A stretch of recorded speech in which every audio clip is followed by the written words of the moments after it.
Salut les amis, bienvenue dans cette nouvelle vidéo pour le petit débrief entre Real Madrid vs Real Sociedad à domicile.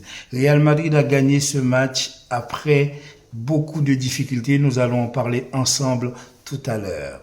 Mes amis, la Real Sociedad est arrivée sur le terrain du Real Madrid avec beaucoup d'ambition.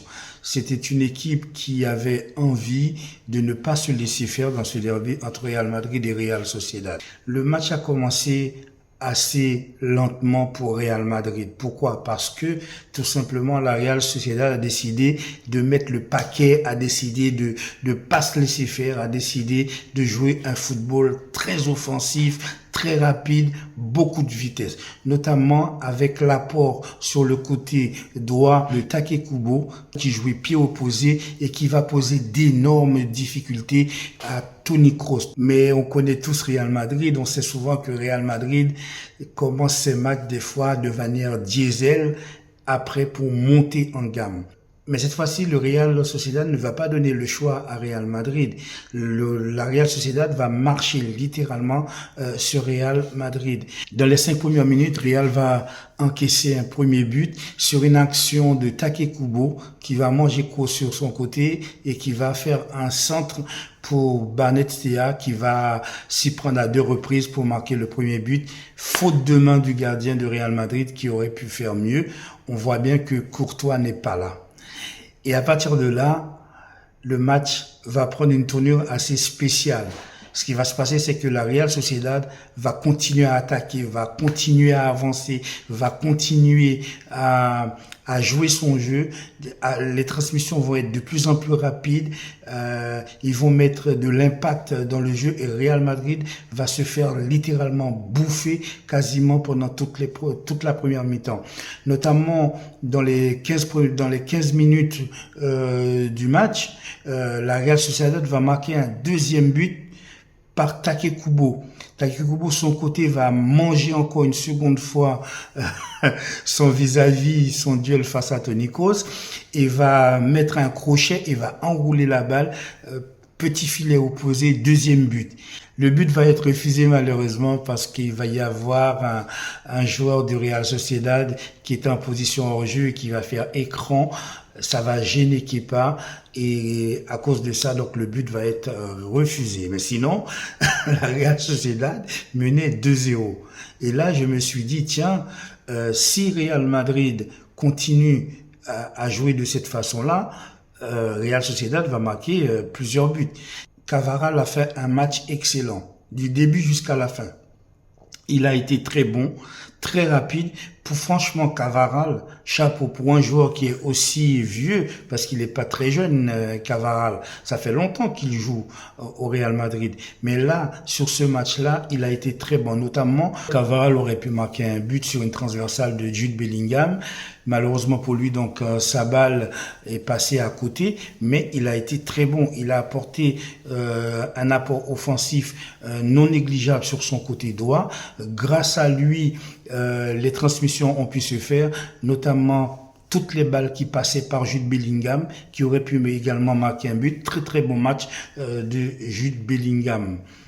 Mais le problème qui se passe, c'est que dans le football, quand une équipe a la possibilité de tuer une autre équipe, si elle ne le fait pas, elle se fait manger, c'est sûr et certain. Real Madrid, quand on ne le tue pas, quand on lui met pas la tête sous l'eau, ah ben c'est toi qui vas avoir la tête sous l'eau, c'est toi qui vas te faire manger. Notamment la Real Sociedad aurait pu marquer un troisième but encore sur une passe de Take Kubo pour Barnechea. Ce gars, il a marqué le premier but. Après tout le reste du match, je trouve qu'il a vendangé. Pendant tout le reste du match, il a pas su cadrer.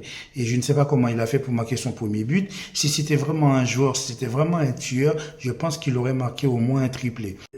Malheureusement pour Real Sociedad, ce numéro 7, Barnechea, n'a pas été très adroit devant le but, ce qui fait qu'il a marqué un seul but alors qu'il aurait pu en marquer facilement 3 buts et donner une bonne avance en tout cas à son équipe.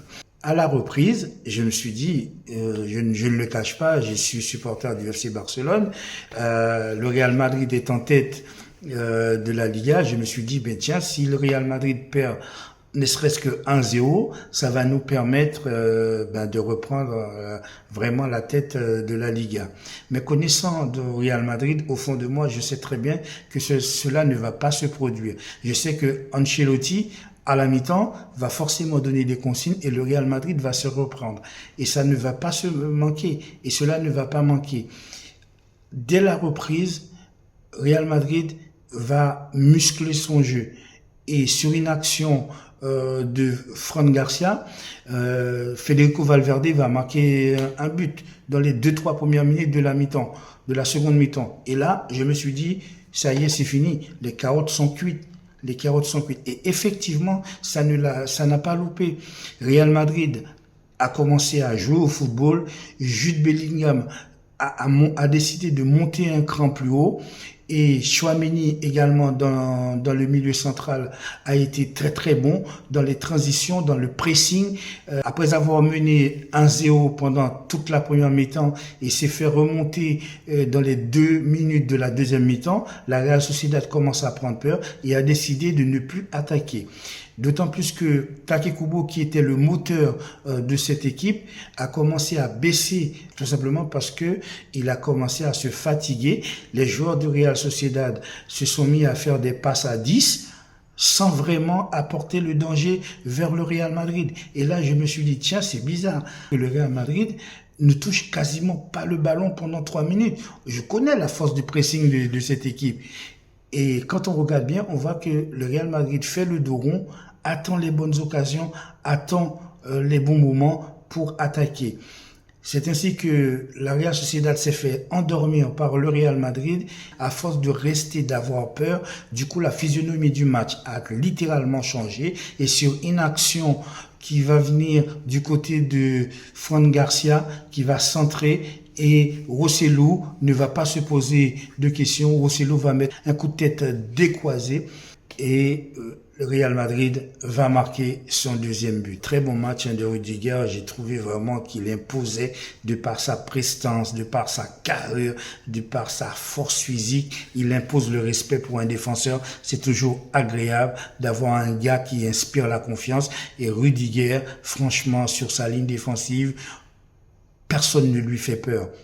D'autant plus que la personne qui est à côté de lui, David Alaba, n'est pas un manchot non plus, dans ce qui fait une charnière centrale très solide. Lorsque vous avez David Alaba, vous avez Rudiger, vous avez Cavaral qui est en pleine forme et Fran Garcia, Ancelotti a trouvé sa ligne défensive. Il n'y a pas de problème.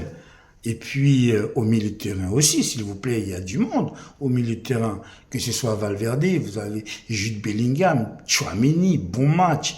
Pour moi, il y a que Toni Kroos qui est passé à côté de son match parce qu'il s'est fait manger littéralement par Take Kubo. À un certain moment, je me suis dit, est-ce que Toni Kroos ne joue pas avec les cadets ou les minimes ou les poussins? Franchement, Take Kubo, quel joueur, quelle puissance. Il est très petit, il a le centre de gravité très bas, il a un coup de rein, il a une vitesse. Non, franchement, Toni Kroos, il a mangé la poussière. Voilà, donc c'est tout pour aujourd'hui les gars. Je vous dis merci d'avoir regardé cette vidéo. Merci pour votre soutien. Comme vous le savez, c'est une nouvelle chaîne qui commence.